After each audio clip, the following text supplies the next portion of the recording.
본문은 창세기 22장 1절에서 19절까지 함께 보시겠습니다. 어떤 교회나 우리 기독교 공동체, 기독교 동아리에서 어떤 예쁜 자매가 있으면 꽤 여러 형제들이 그 자매를 두고 기도를 합니다. 그런데 그 기도를 할 때 기도를 하고 믿는다고 합니다. 항상 이게 믿습니다, 아멘 막 기도를 합니다. 근데 이게 한둘이 아닙니다. 한 10명? 그러면 10명이 동시에 같이 믿으면 어떻게 될까요? 하나님께서 어떻게 하셔야 될까요? 아무것도 안 하시면 됩니다. 잘못된 믿음이기 때문입니다. 새벽 기도가 가장 붐빌 때가 언제입니까? 수능철입니다. 네, 이제 한 고등학교에서 학부모님들이 한 150분 정도 기도를 하시는데 우리 아들이 딸이 서울대나 서연고를 갈 거라고 믿는다고 기도를 합니다. 근데 그 학교에서 실제로 갈 수 있는 사람은 한 5, 6명 정도인데도 불구하고 한 100여 분 이상 기도를 하신다고 했을 때 하나님께서 어떻게 하시면 될까요? 아무것도 안 하시면 됩니다. 네, 잘못된 기도이며 잘못된 믿음이기 때문입니다. 바른 기도는 심은 대로 거두게 해달라는 것입니다. 그것이 복입니다. 하나님께서 기도한다고 해서 공부를 더 오래 어렸을 때부터 체계적으로 열심히 재능을 가지고 한 사람은 떨어뜨리고 공부를 안 하고 기도를 열심히 했다고 해서 대학에 붙여주신다면 하나님이 아니실 것입니다. 그렇다면 우리가 믿는다는 표현을 참 많이 쓰는데요. 참된 믿음이 무엇일까요? 오늘의 본문 창세기 22장 1절 한번 보시겠습니다. 그 이후에 하나님이 아브라함을 시험하시려고 그를 부르시되 아브라함아 하시니 그가 이르되 내가 여기 있나이다. 여기서 그 일후라고 되어 있지만 제가 원문을 보면 그 일들 후로 복수형으로 나와 있습니다. 그래서 그 일은 여기 21장에 있었던 일이 아니라 하나님께서 아브라함을 부르시고 언약을 주시고 인도하신 모든 과정을 나타낸 것입니다. 즉 아브라함은 처음부터 완전한 믿음을 가진 것이 아닙니다. 창세기 12장에 하나님께서 아브라함을 부르셨습니다. 아브라함이 아비 친척집을 떠나라는 하나님의 음성에 순종하였습니다. 그러나 그의 삶을 보면 2번이나 이방인들 앞에서 자신의 아내를 누이라고 했습니다. 자신의 아내를 왜 누이라고 했습니까? 아브라함은 이방 땅의 나그네입니다. 자신을 지켜줄 군대도 경찰도 법도 없습니다. 하나님을 두려워하지 않는 이방인들 가운데 자신의 아내는 아름다운 여인입니다. 그런데 이 아내를 내 아내입니다, 제가 남편입니다 이렇게 이야기하면 이방인들이 남편이라면 죽이고 여자를 빼앗으려고 할 것이고, 만약에 제 여동생입니다, 제가 오빠입니다 이렇게 얘기하면 오빠는 잘 대해줘서 아내로 맞이하려고 할 것입니다. 그래서 아브라함은 자신의 아내를 여동생이라고 하였습니다. 자, 한 번만 한 것이 아니라 두려움으로 2번이나 그랬습니다. 창세기 12장에서 애굽 왕한테서 한 번, 창세기 20장에서 그랄 왕한테서 또 한 번, 2번 같은 행동을 하였습니다. 자, 창세기 15장에서는 하나님께서 번성하게 해주신다고 쪼갠 짐승 사이에 불로 임하셔서 통과하셨습니다. 하나님의 맹세였습니다. 짐승을 쪼개놓고 그 사이를 지나간다는 것은 내가 만약에 이 맹세를 지키지 않으면 이 짐승처럼 쪼개져 죽겠다는 것입니다. 그런데 하나님께서는 쪼개져 죽으실 수 없으니 반드시 언약을 지키겠다고 맹세하신 것입니다. 그럼에도 불구하고 아브라함은 이삭을 기다리지 못하고 첩을 통해 이스마엘을 낳았습니다. 하나님께서 할례 언약 가운데 다시 이삭을 약속하실 때 아브라함은 오히려 이스마엘이나 하나님 앞에서 살기를 원합니다 라고 하나님의 약속을 믿지 않았습니다. 그런데 오늘의 본문의 아브라함은 사랑하는 독자 이삭까지도 아끼지 않을 정도로 하나님을 믿고 신뢰하게 되었습니다. 아브라함은 어떤 믿음에서 또 어떻게 이삭을 바칠 수 있었을까요? 창세기 22장 2절입니다. 여호와께서 이르시되 내 아들 내 사랑하는 독자 이삭을 데리고 모리아 땅으로 가서 내가 이게 일러준 한 산 거기서 그를 번제로 드리라. 하나님께서 사랑하는 독자 이삭을 바치라고 하셨습니다. 사랑은 대체가 불가능한 것입니다. 만약에 이삭을 바치고 10명의 아들을 더 낳는다고 해도 이삭의 죽음이 보상되는 것이 아닙니다. 왜냐하면 사랑은 대체가 되지 않기 때문입니다. 가나안 땅에는 많은 인신제사가 있었습니다. 특히 몰렉에게 자신을 바치는 것은 레위기에도 기록되어 금할만큼 흔히 있는 일이었습니다. 몰렉에게 왜 자식을 바쳤습니까? 자식을 사랑하지 않았기 때문이죠. 자식보다 자신의 욕심을 사랑했기 때문입니다. 근데 아브라함은 이삭을 사랑했습니다. 그러니까 이 가나안 사람들처럼 인신제사를 바쳐서 무엇을 얻고자 한 것이 아닙니다. 자, 몰렉에게 자식을 바치는 이유는 자식보다 자신의 욕심을 더 사랑하기 때문입니다. 그래서 신약 성경에는 탐심이 즉 우상숭배라고 말하는 것입니다. 내가 하나님께서 주신 것에 감사하지 않고 자족하지 않고 더 가지겠다고 탐욕을 부려서 그 탐욕을 가지고 기도를 하면 우상숭배인 것입니다. 그것이 하나님께 예수님의 이름으로 기도를 해도 내 탐욕을 위해 기도하면 우상숭배인 것입니다. 왜냐하면 탐심은 우상숭배고 내가 섬기는 것이 하나님이 아니고 정욕이기 때문입니다. 목적이 정욕이고 하나님이 수단이 됐기 때문에 우상숭배죠.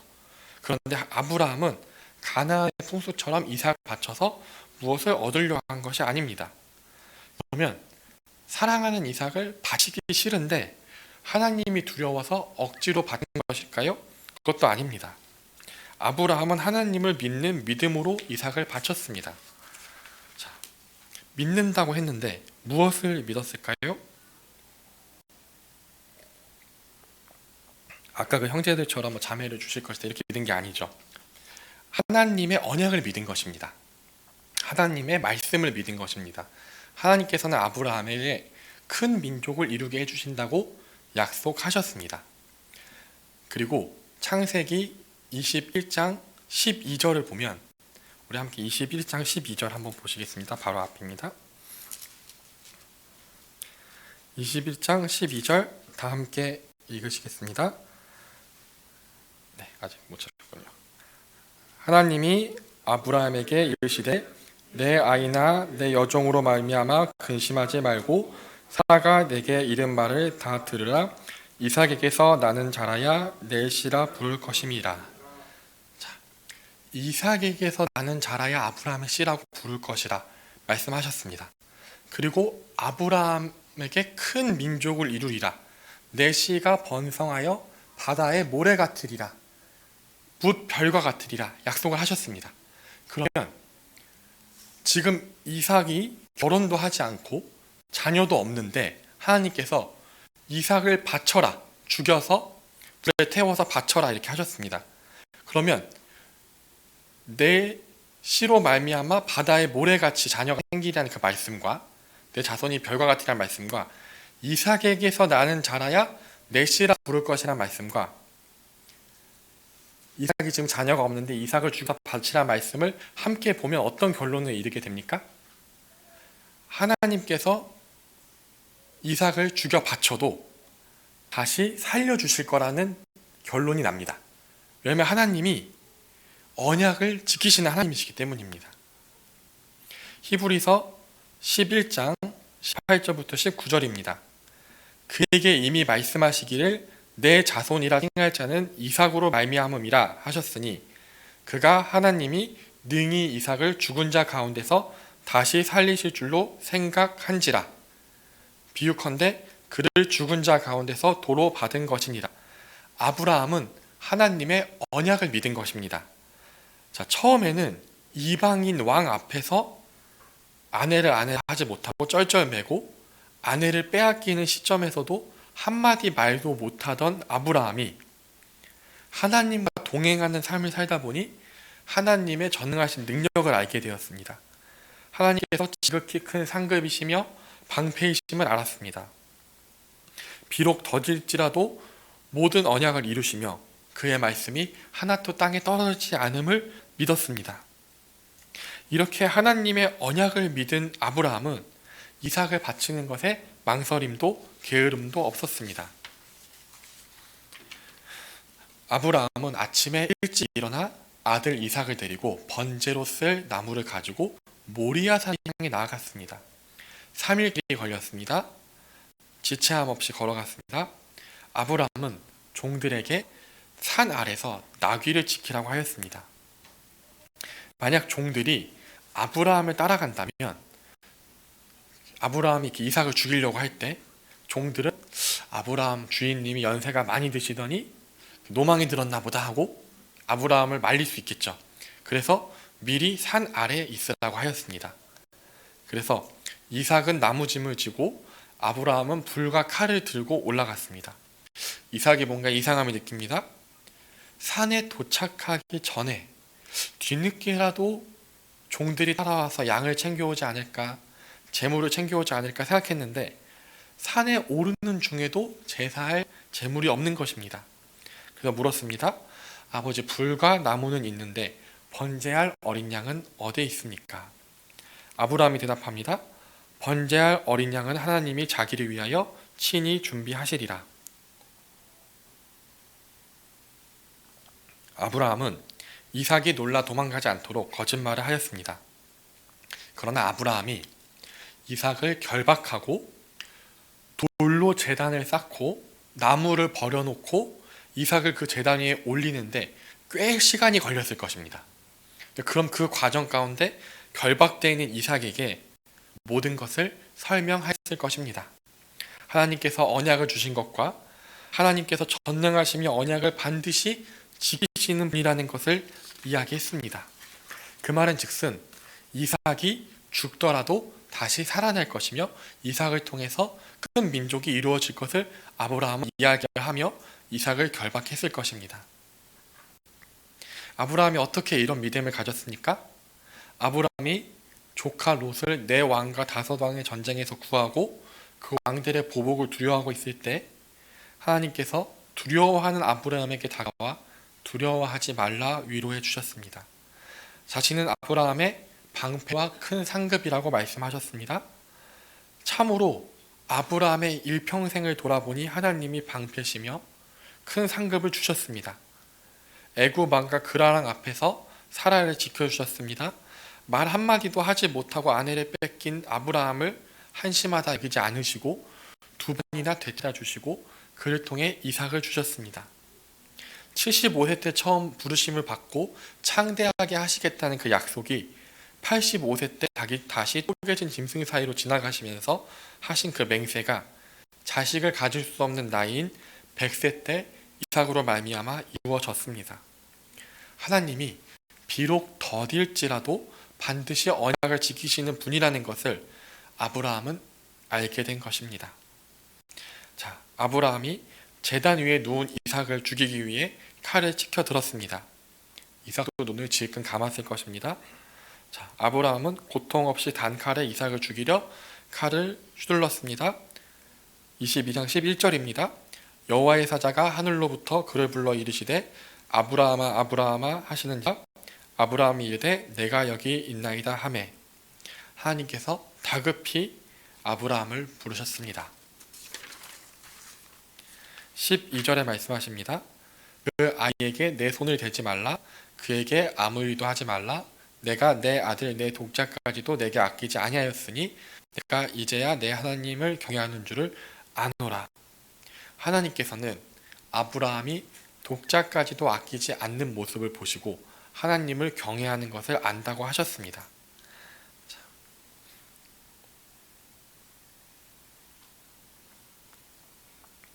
아브라함은 하나님과 동행하며 하나님의 보호하심과 위로하심과 인도하심과 상주심과 언약을 이루시는 것을 알았습니다. 아브라함의 믿음은 하나님과 동행하면서 서서히 자라난 것입니다. 우리가 삶을 살아갈 때 하나님께서 어떤 명령을 주시고 이 말씀을 주셨습니다. 그런데 이 말씀을 지켜 살아가는 건 무척이나 어려운 일입니다. 그런데 우리가 그 어려움에도 불구하고 그 말씀을 행하고자 할 때 우리는 외부의 많은 어떤 고난 가운데 부딪히게 됩니다. 그러면 더더욱 나는 이 말씀을 행할 수 없다라는 것을 알게 됩니다. 그때 하나님만을 의지하게 되고 하나님만을 의지해서 이 말씀을 행하였을 때 하나님께서 돌보시고 위로하시고 방패가 되시고 상급이 되는 것을 내 삶에서 느끼는 것입니다. 그것이 하나님에 대한 믿음이 자라나는 것입니다.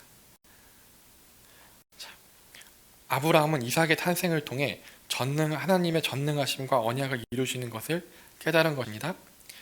그러기에 하나님은 그의 말씀을 통해 그리고 말씀을 행함을 통해 바르게 알고 하나님을 바르게 알기에 하나님을 바르게 경외하며 사랑할 수 있었던 것입니다. 13절입니다. 아브라함이 눈을 들어 살펴본즉 한 순양이 뒤에 있는데 뿔이 수풀에 걸려 있는지라 아브라함이 가서 그 순양을 가져다가 알을 대신하여 번제로 드리더라. 아브라함이 보니 순양이 뿔이 수풀에 걸려 있었습니다. 그리고 순양을 가져다가 아들을 대신해 번제로 드렸습니다. 아브라함은 그 땅의 이름을 여호와 이레라고 하였습니다. 준비하시는 하나님이십니다. 그러나 준비된 것이 단순히 순양이 아닙니다. 준비된 것은 아브라함입니다.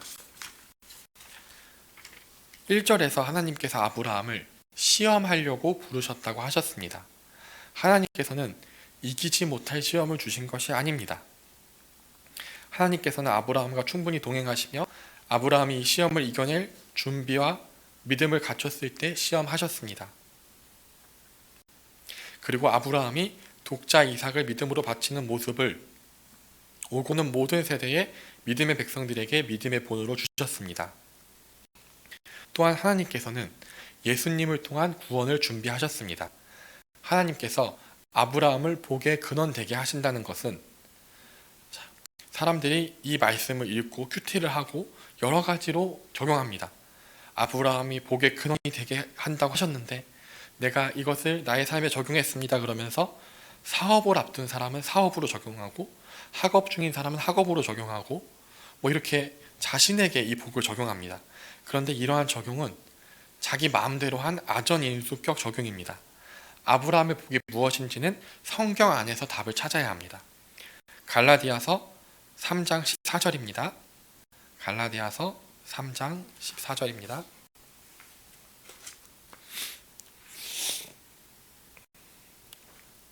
네.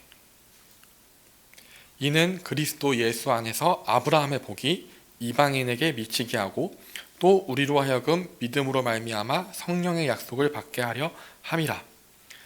이 말씀을 통해서 보면 아브라함의 복은 그리스도 예수 안에 있는 성령의 약속입니다. 아브라함의 삶과 이삭을 바치라는 명령으로 하나님께서는 예수님을 통한 구원을 준비하신 것입니다. 아브라함을 부르시고 인도하신 궁극적인 이유는 바로 우리들을 사랑하사 살리기 위함인 것입니다. 하나님께서 아브라함에게 큰 복을 약속하시고 그 씨가 번성할 것이며 많은 민족의 큰 민족의 조상이 될 것이라고 하셨습니다.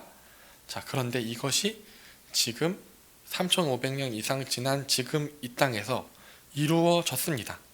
지금 지구상에 사는 모든 사람들은 아브라함을 조상이라고 말합니다. 오고 오는 세대 모든 거듭난 그리스도인들 참된 믿음 안에 있는 모든 사람들은 아브라함을 믿음의 조상이라고 고백합니다. 가톨릭 교도들도 아브라함을 믿음의 조상이라고 합니다. 세계적으로 개신교와 가톨릭을 포함해서 스스로 기독교라고 하는 인구가 75억 인구 중에서 24억입니다. 이게 끝이 아닙니다. 무슬림들은 자칭 이스마엘의 후예로 아브라함이 자신들의 조상이라고 주장합니다. 그러면 16억의 무슬림 인구도 아브라함을 조상이라고 합니다. 그리고 전 세계의 모든 유대인들이 아브라함을 조상이라고 합니다. 그러면 지금 지구에 발을 딛고 서 있는 사람 중에 55%가량이 아브라함을 자기 조상이라고 고백합니다. 지금 이 순간에도. 지금 우리가 21세기를 살아가고 있고 이것이 3,500년 전의 사람인데 아브라함이 큰 민족의 조상이 되리라, 많은 민족의 조상에 대한 약속이 지금 현실로 그냥 이루어져 있습니다. 한 번도 그 약속이 땅에 떨어진 적이 없습니다. 그러면 천년이 3번이 지나도 이 변치 않는 약속, 이 약속을 누가 할 수 있습니까? 하나님만이 하실 수 있는 것입니다. 이 약속과 이 성취를 보면, 성경을 보면 하나님께서 살아계시고 역사하시고 다스리심을 명확히 볼 수 있습니다. 또한 아브라함의 후손이 대적의 성문을 차지할 것과 아브라함의 씨로 천하 만민이 복을 받으리라 약속하십니다. 예수님을 통해 이 약속이 이루어집니다. 여세야의 후손으로 사탄과 원수가 되어 사탄의 머리를 깨뜨리라는 말씀이 예수님을 통해 이루어진 것입니다. 아브라함의 후손으로 다윗이, 다윗의 후손으로 예수님께서 나셨습니다. 예수님께서 친히 십자가를 지심으로 모든 죄를 사하시고 모든 성경을 행하심으로 의롭다함을 얻으셨습니다. 그리고 보혈의 언약으로 죄사함과 의롭다함을 우리에게 전가해 주셨습니다.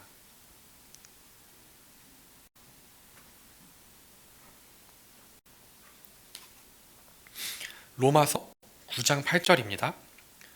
로마서 9장 8절입니다.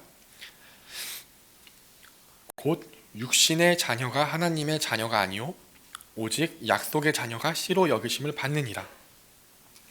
이 성경을 읽다 보니까 이 구약을 믿는 이 유대인들의 큰 자랑이 뭐냐면 자신들은 육신의 자손이 아니라는 겁니다. 왜냐하면 아브라함이, 자신들은 아브라함의 후손이고 아브라함의 후손이면 이삭의 후손이고 이삭과 야곱과 12지파의 후손들인데 자기들은 육신으로 나지 않았다는 겁니다. 왜냐하면 이삭이 언약으로 말미암아 태어났기 때문에 육신으로는 아브라함과 사라가 육신으로 이삭을 낳을 수 없을 때 오직 언약과 성령의 능력으로 낳기 때문에 다른 모든 이방인들은 그저 육신의 후손이고 자신들은 성령과 언약의 후손이다. 이것이 유대인의 자랑이었습니다. 그런데 예수님이 십자가를 지심으로 그것이 역전되었습니다. 오히려 아브라함의 직계 후손인 유대인들이 육신의 후손이 되고 아브라함과 피 한 방울 안 섞인 이방인들이 성령으로 말미암은 약속의 자녀가 되었습니다.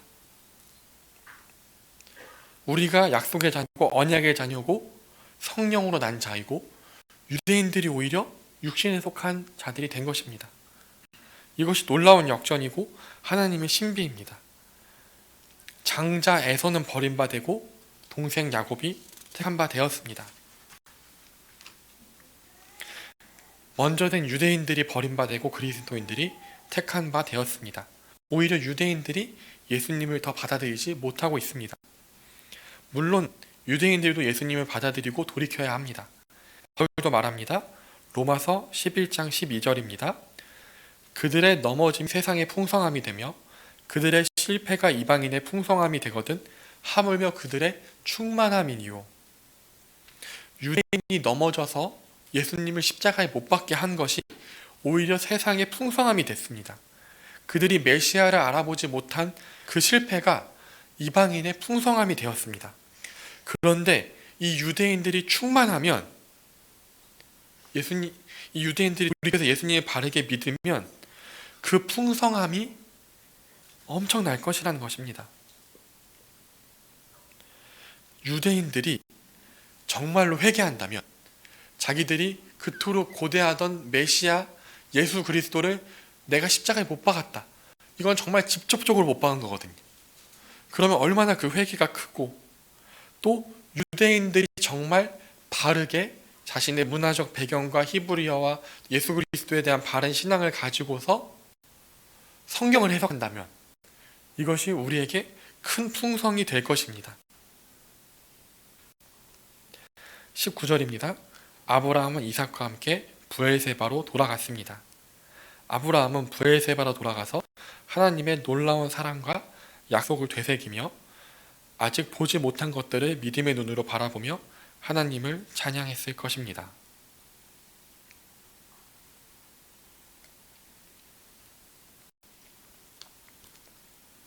아브라함은 처음부터 믿음의 사람이 아니었습니다. 눈에 보이는 이방 왕을 두려워하고 눈에 보이지 않는 하나님의 언약을 의심했던 평범한 사람이었습니다. 그런 아브라함이 하나님의 말씀을 듣고 순종했습니다. 하나님과 동행했습니다. 그 동행이 쌓이고 쌓여 결국 하나님은 어떤 분이신지 아브라함은 바르게 알게 되었습니다. 하나님은 정말로 방패시며 상급시며 전능하시며 그의 언약과 말씀을 이루시며 또 아브라함을 사랑하시는 분이었습니다. 그래서 아브라함은 하나님께서 이삭을 죽여 바쳐도 그 언약으로 말미암아 살려주실 것을 믿었습니다. 내가 믿고 싶은 걸 믿는 것이 아니라, 내가 공부를 열심히 안 했지만 좋은 대학에 갈 걸 믿는 게 아니라, 그냥 하나님께서 말씀하신 이 말씀 그 자체를 믿는 것입니다. 그래서 하나님께서 그런 아브라함으로 모든 믿는 자들의 조상을 세우시고, 아브라함의 후손은 다윗의 후손으로 예수님을 보내주셔서 우리를 약속의 자녀 삼아 주셨습니다. 이 믿음의 자라남은 이 개신교와 가톨릭의 큰 차이입니다.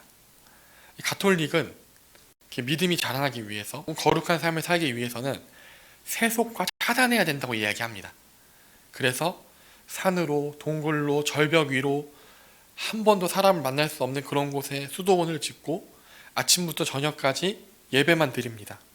그것은 참된 기독교가 아닙니다. 참된 신앙은 말씀을 가지고 세상에 나아가는 것입니다. 그리고 세상 앞에서 나의 유약함을 깨닫는 것입니다. 오직 말씀에 순종하기 위해 발버둥 치다가 자신의 힘으로는 그렇게 할 수 없음을 깨닫고 기도함으로 하나님을 의지하는 것입니다. 하나님의 능력으로 말씀을 행하고 세상을 이기고 한 걸음 하나님을 알아갑니다. 그리고 그 듣고 기도하고 행하는 일에 반복이 되어 날마다 하나님을 더욱 깊이 알게 됩니다.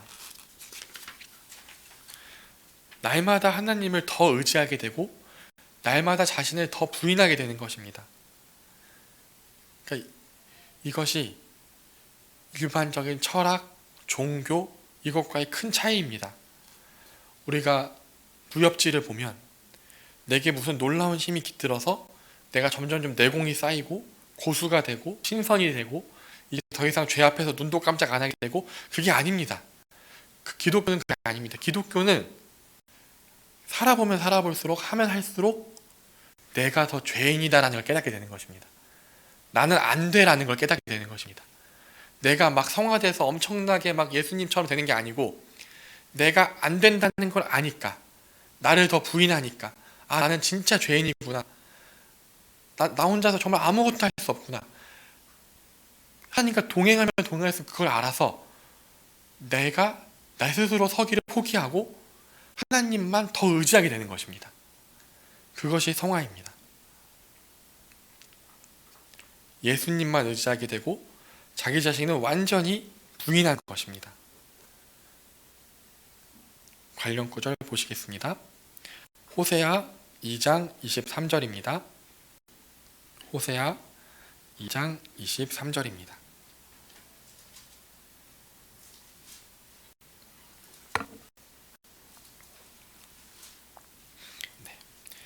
내가 나를 위하여 그를 이 땅에 심고 긍휼히 여김을 받지 못하던 자를 긍휼히 여기며 내 백성 아니었던 자에게 향하여 이르기를 너는 내 백성이라 하리니 그들은 이르기를 주는 내 하나님이라 하리라 하시니라.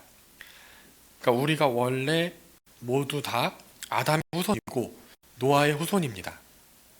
그런데 사람이 얼마나 악한지 자신을 지은 하나님을 잊어버렸습니다. 우리 조상들은 다 노아 방주 탔습니다. 그러니까 우리가 여기 있는 것이죠. 그런데 하나님을 잊어버렸습니다. 어떤 사람들이 이렇게 말합니다. 태평양 섬 구석에 예수님에 대해서 한 번도 듣지 못하고 죽은 사람들은 왜 지옥에 가냐? 그 사람들이 무슨 죄냐? 이것이 적반하장입니다. 하나님께서 아담을 통해서, 노아를 통해서 창조주 하나님이 누구신지, 누가 심판하시는지, 어떻게 살기 원하시는지 인간과 다 소통하여 하나님을 가르쳐 주셨습니다. 근데 인간이 하나님을 떠나고 버리고 잊었습니다. 그런데 하나님께서 그럼에도 불구하고 살려주시려고, 안 그러셔도 되는데 살려주시려고 이스라엘을 택하사 제사장 나라 삼으시고 그리고 예수님을 보내주셔서 구원의 길을 주셨습니다. 그런데 태평양 섬나라, 아프리카, 부족, 이거는 진짜 적반하장입니다. 그냥 다 죽게 놔둬도 되는 걸 살려주셨음에도 불구하고 하나님을 잊은 이 사람들이 또 뭐 합니까? 돌과 나무로 형상을 깎아 만들고 그것을 신이라고 섬깁니다. 그리고 정욕을 위해서 그것들을 섬깁니다. 그런 인간들을 내버려 두지 않으시고 다시 한번 구원의 길을 베푸신 것이 하나님의 은혜입니다. 인간이 스스로 하나님을 찾지 못하니 하나님께서 자기 계시를 해주신 것입니다. 하나님을 잊어버리고 찾으려고 하지도 않고 찾을 수도 없는 우리에게 다가와 주신 것입니다. 그런 우리를 하나님께서는 내 백성이라 하시고 우리는 주는 내 하나님이라 고백하게 해주신 것입니다. 로마서 4장 20절입니다. 20절부터 22절 관련 구절 하나 더 보시겠습니다. 로마서 4장 20절에서 22절입니다. 로마서 이것은 이제 다 찾으시면 함께 교독을 하시겠습니다. 로마서 4장 20절에서 22절입니다.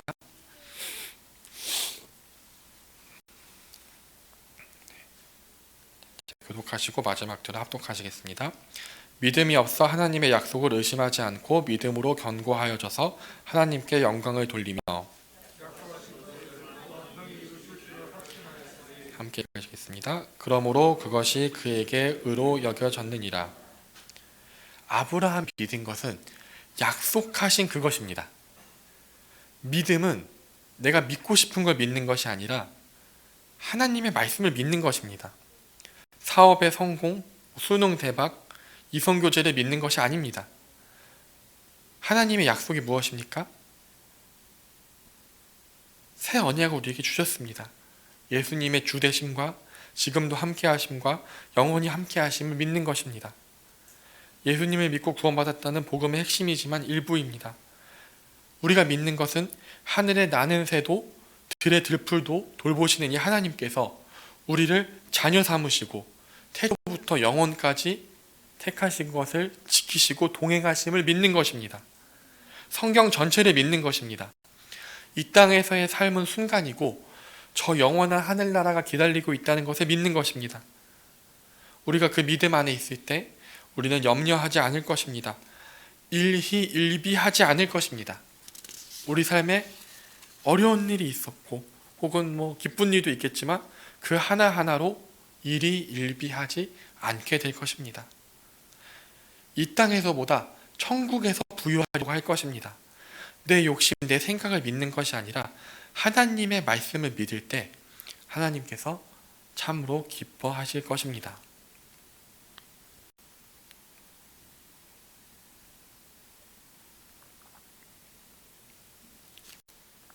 웨스트민스터 신앙고백서 제14장 구원 얻는 믿음에 관하여 이항 믿음 내용입니다. 이 믿음으로 그리스도인은 그것 안에서 말씀하시는 하나님 자신의 권위 때문에 말씀 속에 계시된 것은 무엇이든지 참되다고 믿으며 그것의 각 구절이 담고 있는 바에 따라 다르게 행동하니 명령들에는 순종하며 경고들에는 떨며 이 세상과 오는 세상을 위한 약속들은 받아들인다. 그러나 구원을 얻는 믿음에 주된 행위들은 은혜 언약에 의해 의롭다 하심과 거룩하여짐과 영원한 생명을 위해 오직 그리스도만을 영접하고 받아들이며 의지하는 것이다. 믿음은 말씀 속에 계시된 것이 참되다고 믿는 것입니다. 말씀을 두려워 떨며 순종하고 이 세상과 오는 세상을 위한 약속들을 받아들이는 것입니다. 우리가 이 땅에는 나그네이지만 하나님께서 이 나그네의 길 가운데 반드시 지키시고 공급하시는 것을 믿는 것입니다. 이 땅이 나그네 길이며 천국이 본향임을 믿는 것입니다. 그것을 인정하는 자세로 사는 것이 믿음입니다. 이 땅에서 하나님께서 지키시고 돌보시고 먹이시고 입히실 것을 믿고 이 땅의 창고를 쌓는 것에 마음 두지 않는 것입니다. 이곳에서 잠깐 있다가 영원한 천국에 갈 것을 믿기에 이 땅에서보다 저 천국에서 부요하기 위해 힘쓰는 것입니다. 하나님께서 자녀된 우리가 하나님의 말씀을 하나님의 의도하신 그대로 믿고 그 말씀 그대로 살고자 노력한다면 얼마나 기뻐하실까요? 삶을 통해 우리는 많은 시험을 마주합니다. 그러나 분명한 것은 그 모든 시험이 마땅히 이겨낼 시험이라는 것입니다. 그리고 그 시험을 이겨낼 힘은 오직 하나님에게로부터 나오며 하나님께서 그 시험을 이겨낼 하나님의 말씀을 우리에게 이미 주셨다는 것입니다. 우리는 그 삶의 모든 시험을 믿음의 방패와 성령의 검, 즉 하나님의 말씀으로 이겨내야 할 것입니다. 하나님의 말씀을 따라 살아가며 하나님과 동행하며 하나님을 바르게 알고 하나님을 사랑한 아브라함처럼 우리도 하나님의 말씀을 따라 살며 역경이 있을 때 더욱 말씀을 붙잡으며 하나님의 언약을 믿고 의지하여 하나님을 바르게 알고 하나님을 더욱 사랑하게 되며 하나님의 기쁨이 되시기를 기도합니다. 우리 함께 다짐 기도 3가지 기도 제목을 두고 다짐 기도 하시겠습니다. 첫째, 아브라함이 말씀을 따라 살아간 것처럼 우리도 하나님의 말씀을 따라 살아가게 하여 주시기를, 그를 통해 하나님과 늘 동행하기를. 둘째, 말씀을 순종함 가운데 하나님의 보호하심과 구원하심과 인도하심을 체험하기를, 하나님을 더욱 바르게 알고 더욱 사랑하게 되기를. 셋째, 우리를 위해 태초부터 준비하신 아브라함의 복, 예수님을 통한 성령의 약속을 누리게 하신 것을 감사하며 이 복을 힘입어 살아가게 해 주시기를 두고 우리 함께 기도하시겠습니다.